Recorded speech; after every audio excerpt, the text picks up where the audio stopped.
Insting tajam Intel TNI, modus jahat OPM jadi kepala kampung terbongkar. Gawat, seorang anggota OPM diduga menyamar menjadi kepala kampung. Namun, berkat insting tajam seorang Intel TNI, akal bulus anggota organisasi separatis tersebut terbongkar.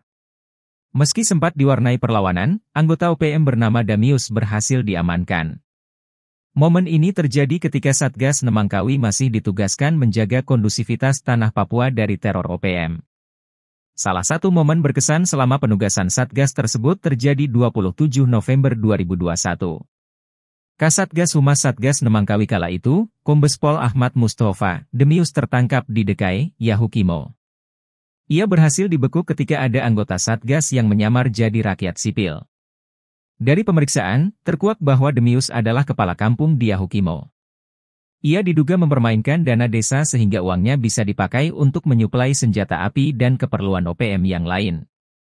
Kombes Pol Mustafa mengatakan, Damius masuk dalam daftar pencarian orang karena terlibat banyak kasus. Pertama, penganiayaan berat terhadap staf KPUD Yahukimo Henry Jovinski. Kedua, pembunuhan di bulan Mei 2021 yang mengakibatkan 1 korban jiwa. Sedangkan yang ketiga, pembunuhan 2 anggota Satgas Pamrahwan di ujung Bandara Dekai.